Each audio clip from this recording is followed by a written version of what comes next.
அடுத்தது வந்து medieval spiritual scientist and medieval spiritual teachers.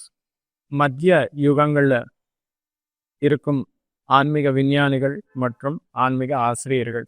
இவர் யாரு அப்படின்னா சில பேர் மட்டும் தெரிஞ்சுக்கலாம். மிலாரேபா, இவங்க வந்து டிபெட் நாட்டுக்கு சென்றவங்க. ஒரே பிறவியில அவங்களுடைய சோல் ஜர்னில எவ்வளோ கர்மாக்கள் இருக்குமோ அத்தனை கர்மாக்களும் ஒரே பிறவியில கிளியர் பண்ணி மகா நிர்வாணம் அடைந்த ஒரு யோகி மிலாரேபா. தகுதியே இருக்காத ஒரு மனிதன், சாதாரணமான மனிதன், மனிதனும் அப்படின்னு சொல்லாம ஒரு ராட்சசன் அப்படின்னு சொல்லலாம். எதுக்காக அப்படின்னா ஆன்மீக சக்திகள் இருக்கு. ஆனா அந்த ஆன்மீக சக்திகள் எல்லாமே நன்மைக்காக பயன்படுத்தாம வேர்ல்டு டெஸ்ட்ரக்ஷனுக்காக யூஸ் பண்ணிருக்காங்க. எப்படி எங்கெங்க எல்லாமே எல்லாருக்குமே ஹிம்சை கொடுக்கணுமோ அங்கங்க எல்லாமே அந்த கல்மழை அதை வர மாதிரி பண்ணி அந்த ஊர் எல்லாமே நாசனம் பண்ற ஒரு ஆன்மீக சக்தியை எல்லாமே பயன்படுத்த அந்த மாதிரி பண்ணியிருக்கான். யாருக்காவது ஏதாவது கை கால் உழைக்கணும் அப்படின்னா அந்த பிளாக் மேஜிக் எல்லாமே பண்ணி அவங்களுக்கு வாழ்க்கையே இல்லாம நிறைய உயிரினங்களுக்கு எல்லாருக்குமே அவங்க அந்த மாதிரி செஞ்சவங்க ஒரு நேரத்துல இது எல்லாமே தவறு அப்படின்னு சொல்லி தெரிஞ்ச உடனே ஒரு நல்ல குரு வேணும் எனக்கு அப்படின்னு சொல்லி குருவை தேடி போய் ஒரே பிறவில கர்மா எல்லாமே கிளியர் பண்ணி நிர்வாணம் அடைந்தார். அந்த குரு என்பவர் எப்படி இருப்பார் அப்படின்னா மிலாரேபா வந்த உடனே ஸ்கேன் பண்ணி இவ்வளோ கர்மா இருக்கு, ஆனா ஒரு டிசிப்ளினு சின்சியாரிட்டி இருக்கு. ஏதாவது பண்ணா நானா அந்த செயலை ஏதோ ஒண்ணுதான் அது கண்டிப்பா நடக்கணும் அப்படின்ற மாதிரி பண்ணுவாங்க. அந்த விஷயங்கள் எல்லாமே பார்த்துட்டு இவங்களுக்கு சொல்லி கொடுத்தா உலக நன்மை என்பது நடக்கும். ஒரு சின்ன விதை என்பது இருக்கு அவருக்குள்ள, ஆன்மீகம் அப்படின்ற விதை. அந்த விதை மட்டுமே பார்த்தார் அந்த குரு. அவரோட குரு பேர் வந்து மார்பா.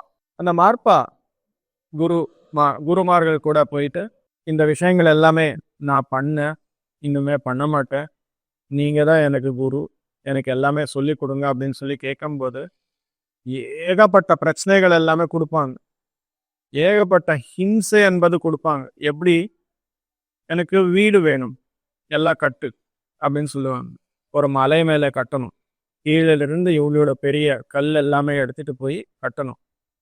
எல்லாமே கட்டினதுக்கு அப்புறம் எனக்கு இது பிடிக்கல, திரும்பி ஓடி எல்லாமே இல்லை அப்படின்னும் திரும்பி எல்லாமே உடச்சிடுவோம். இதே மாதிரி திரும்பி இப்போ கட்டினேன் இல்லையா, திரும்பி இதே மாதிரி கட்டு அப்படின்னும். ஆனா இந்த கல் இந்த மண்ணு வேண்டாம், கீழே இருந்து எடுத்துட்டு வாஃபோ அப்படின்னு. அந்த மாதிரி 8 டைம்ஸ் அந்த மாதிரி செய்வோம். முதலாவது வாட்டி பலமா இருப்பான், மலை எல்லாமே ஏறி எடுத்துட்டு வந்துடுவான். 2வது வாட்டி 3வது வாட்டி எல்லாமே ஆகும். 8வது வாட்டி வரும்போது அவங்களுடைய முதுகு எல்லாமே ரத்தம் வந்து இன்னும் நடக்க முடியாத சூழ்நிலை வந்துரு. ஆனா எனக்கு தியானம் சொல்லி கொடுங்க, சூத்திரம் சொல்லுங்க, ஆன்மீகம் தெரிஞ்சுக்கிறதுக்கு, ஆன்ம தரிசனம் ஆகிறதுக்கு சூத்திரம் கொடுங்க அப்படின்னா தரமாட்டான். ஏன் தரமாட்டாங்க அப்படின்ற வார்த்தையும் சொல்ல மாட்டாங்க. ஏன்னா கர்மா என்பது கிளியர் ஆகல. இவ்வளோ இம்சை என்பது கொடுத்துருக்கீங்க இல்லையா, அதை மாதிரி. வேற குருமார்கள் கிட்ட போயிடுறேன் நானும் அப்படின்வான். ஓ உங்களுக்குதான் நஷ்டம், எனக்கு கிடையாது, சரி போறேன் அப்படின்னு சொல்லி போயிடுவான். போனா திரும்பி ஆரம்பிக்கிறான் அந்த குரு. என்ன, எனக்கு மலை மேல வீடு கட்டணும் அப்படின்னு சொல்லி. பார்த்தீங்களா, கர்மா எங்க நீங்க ஸ்டாப் பண்றீங்களோ அங்கிருந்தே ஸ்டார்ட் ஆகுது. திரும்பி ரிட்டர்ன் வருமா, ஐயோ திரும்பி முதல்ல ஆரம்பிக்கிறாரு, அந்த குரு கிட்டேயே போகலாம் அப்படின்னு சொல்லி அந்த குரு கிட்ட வந்து அவங்க என்னென்ன இம்சை கொடுப்பாங்களோ அது எல்லாமே வாங்கி, என்னென்ன சொல்லி தருவாங்களோ அது எல்லாமே கற்றுக்கிட்டு ஒரே பிறவிலேயே என்லைட் ஆவார். He became a world teacher. நாம இந்த இந்தியா நாட்டில் ராமர், கிருஷ்ணர், ஏசுநாதர் இந்த மாதிரி யாருன்னு கடவுள் அப்படின்னு சொல்லி நினைக்கிறோமோ, டிபெட்ல போன மிலாரேபா இஸ் த காட்.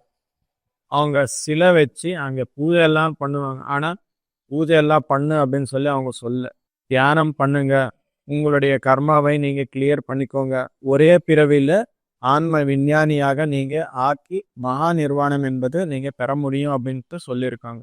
அதுக்கப்புறம் பர்ஷியா நாட்டுக்கு சென்ற ரூமி, இவங்க ஒரு பொயட், அதாவது இஸ்லாமிக் லாங்குவேஜ் நிறைய இந்த போயம்ஸ் எல்லாமே சொல்லியிருக்காங்க. இந்த போயம்ஸ் மூலமா அவங்களுக்கு ஆன்மீகம் என்பது கொடுத்துருக்காங்க. இப்போ திருக்குறள், திருவாசகம் இது எல்லாமே பாடல்கள் தானே.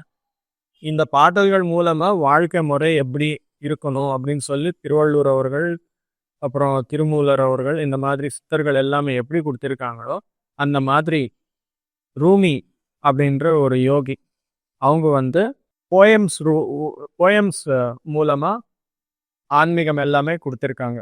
ஒரு தெய்வீக அன்பு அப்படின்ற பற்றி அவங்க நிறைய விஷயங்கள் எல்லாமே சொல்லியிருக்காங்க. தெய்வீக அன்பு அப்படின்றது எப்படி வருது? முதல்ல செல்ஃப் லவ் அப்படின்றது ஆரம்பமாகும். செல்ஃப் லவ்வே இல்லாம இருந்த தெய்வீகமான அன்பு அப்படின்றது எப்படி வரும்? நாமே ஒரு தெய்வம், நமக்குள்ளேயே ஒரு கடவுள் இருக்கிறார் அப்படின்ற விஷயம் தெரியாம அந்த அன்பு அப்படின்றது வராது. செல்ஃப் லவ் அப்படின்றது வராது. முதல்ல அதை தெரிஞ்சுக்கோங்க.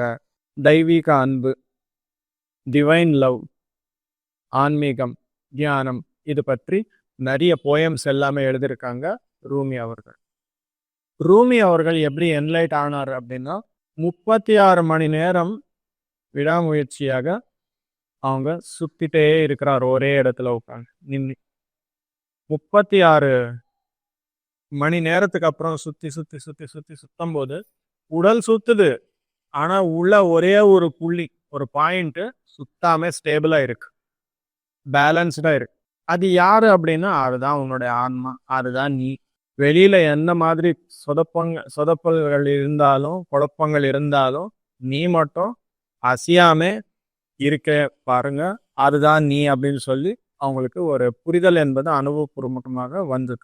இந்த விஷயம் தெரிஞ்சுக்கணும் அப்படின்னா எல்லாரும் சுத்தணும் அப்படின்றது கிடையாது. அவங்க ஃபைனலா என்ன சொன்னாங்க? தியானம் பண்ண போறோம், அந்த கான்ஸ்டன்ட் ஸ்டேபிள் பாயிண்ட் நான் ஆன்மா அப்படின்னு சொல்லி தெரிஞ்சுக்கிட்டால் போதும். எல்லாராலையும் 36 மணி நேரம் சுத்து அப்படின்னா முடியாத வேலை ஆச்சு. ஓகேங்களா? அந்த மாதிரி அவங்க என்லைட் ஆக்கி எல்லாருக்குமே சிம்பிளிஃபை பண்ணி அந்த பாடல்கள் மூலமா ஆன்மீகம், தெய்வீக அன்பு எப்படி பெறணும் அப்படின்ற விஷயங்கள் எல்லாமே சொல்லியிருக்காங்க. அதுக்கப்புறம் கபீர், இந்திய நாட்டுக்கு சென்றவங்க. இவங்க வந்து மெடிடேஷன் ப்ராக்டிஸ் எல்லாருடன் கலந்து எப்படி இருக்கணும் அப்படின்ற விஷயங்கள் போயம்ஸ் மூலமா சொல்லியிருக்காங்க. ஹிந்தியில தோஹாஸ் அப்படின்னு சொல்லுவாங்க போயம்ஸ்க்கு. அந்த கபீர் தோஹா அப்படின்னு சொல்லி சொல்லுவாங்க. நிறைய விஷயங்கள் திருமூலர் அவர்கள், திருவள்ளுவர் அவர்கள் வெறும் தியானம், ஆன்மீகம் பற்றி மட்டுமே சொல்ல, இது எல்லாமே உங்களுக்கு தெரியும். வாழ்க்கை முறை பற்றி எத்தனை விஷயங்கள் சொல்லியிருக்காங்க. அதே மாதிரி கபீர் ஆன்மீகம், வாழ்க்கை முறை பற்றி ஹிந்தியில நிறைய போயம்ஸ், அதாவது தோஹாஸ் எழுதியிருக்காங்க. அதுல ஒரு சின்ன எக்ஸாம்பிள், கால் கரேசோ ஆஜ் கரேசோ அப் பலமே பிரளய ஹோக பௌரி கரோகி கப் அப்படின்னு சொல்லி ஒரு சின்ன போயம். நாளைக்கு பண்ண வேண்டியது இன்னைக்கே பண்ணுங்க, இன்னைக்கு பண்ண வேண்டியது இப்போவே பண்ணுங்க.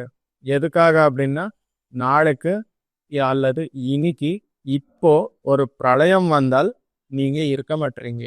Don't get regretted. ரிக்ரெட் பண்ணாலும் ஒன்றும் நமக்கு நன்மை என்பது வராது.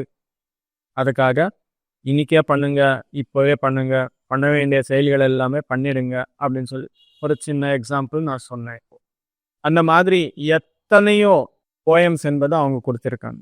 இவங்க எல்லாமே மிடிவல் ஏஜ்க்கு சம்மந்தப்பட்டவங்க, மத்திய யுகங்களில் அவங்க இருக்கிறார்கள்.